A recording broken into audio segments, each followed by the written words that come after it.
আজকে আমি বানাবো পটেটো ফ্রেঞ্চ ফ্রাই বা পটেটো স্টিক, যেটা আমরা রেস্টুরেন্টে অনেক টাকা দিয়ে খেয়ে থাকি।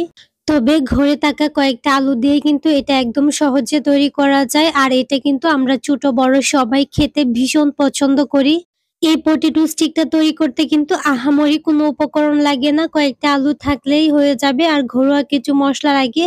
তো আমি এখানে ৩টা আলু নিয়েছি, আলুগুলোর খোসাটা ছাড়িয়ে নিচ্ছি। ফ্রেঞ্চ ফ্রাই বা পটেটো স্টিক অনেকভাবে বানানো যায়, তবে আমি একদম সহজ একটা রেসিপি শেয়ার করছি যেটা সবাই বানাতে পারবেন। আলুগুলো খোসাটা ছাড়ানো হয়ে গেলে মাঝখান থেকে কেটে এগুলাকে টুকরো টুকরো করে নিব আর এইগুলাকে সিদ্ধ করে নিচ্ছি। পর্যাপ্ত পানি দিয়ে আলুগুলোকে খুব ভালোভাবে সিদ্ধ করে নিয়েছি। এখন হচ্ছে গরম থাকা অবস্থায় আলুগুলোকে ম্যাশ করে নিব।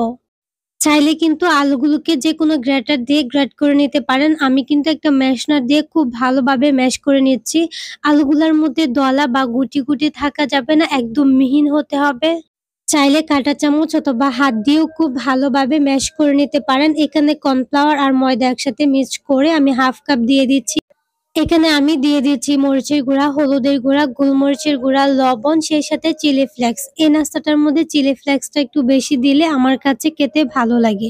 পটেটো ফ্রেঞ্চ ফ্রাই বা স্টিকটা এটা খেতে কিন্তু বেশি ভালো লাগে যদি ঝাল ঝাল হয়। আর এর মধ্যে আমি আদা রসুন বাটা দিয়েছি, ধনিয়া পাতা দিয়েছি। এখন খুব ভালোভাবে মিশিয়ে একটা ডো বানিয়ে নিচ্ছি। এটাকে খুব ভালোভাবে হাতে ময়ান করে নিতে হবে। একদম নরম হবে না। নরমাল যে রুটি পরোটার ডো আছে ঐরকম হবে।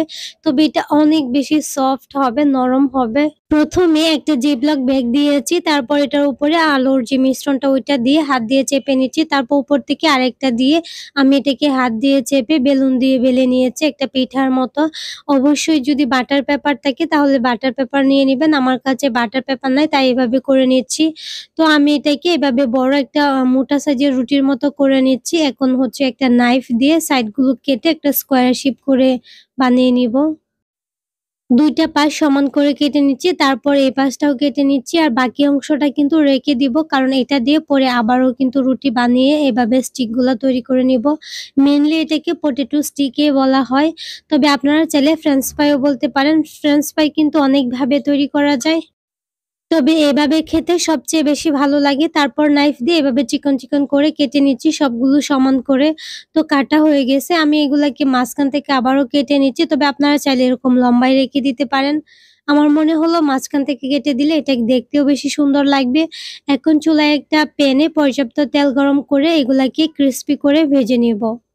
চুলার আঁচটাকে কিন্তু মিডিয়ামে রাখতে হবে, এত বেশি বাড়িয়ে দিবেন না। উপরটা হবে ক্রিসপি আর ভিতরটা কিন্তু একটু নরম টাইপের হবে। খেতে এটা অনেক বেশি ভালো লাগে। নাস্তাগুলোকে খুব সুন্দর একটা গোল্ডেন ব্রাউন কালার করে ভেজে নিচ্ছি।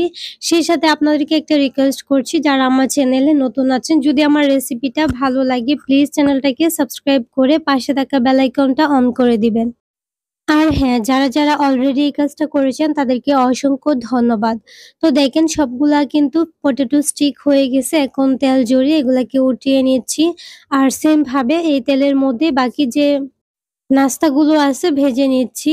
আর এগুলা হতে কিন্তু বেশি একটা সময় লাগে না। ১০ থেকে ১৫ মিনিটের মধ্যে আপনি টোটালি এই পটেটো স্টিক গুলা বানিয়ে নিতে পারবেন। তো সবগুলা হয়ে গেছে আর এগুলা কিন্তু ফুলে গেছে অনেকটাই। এখন হচ্ছে সস দিয়ে এগুলা খেয়ে নিব আর আমি একটু দেখিয়ে দিচ্ছি কতটা ক্রিসপি হইছে। আশা করছি দেখে আপনারা বুঝতে পারছেন। তো বাচ্চাদের ভীষণ পছন্দের কিন্তু এই পটেটো স্টিকটা। তাহলে আজকের রেসিপি এই পর্যন্তই। সবাই অনেক, অনেক বেশি ভালো থাকবেন, সুস্থ থাকবেন। আল্লাহ হাফেজ। আসসালামু আলাইকুম।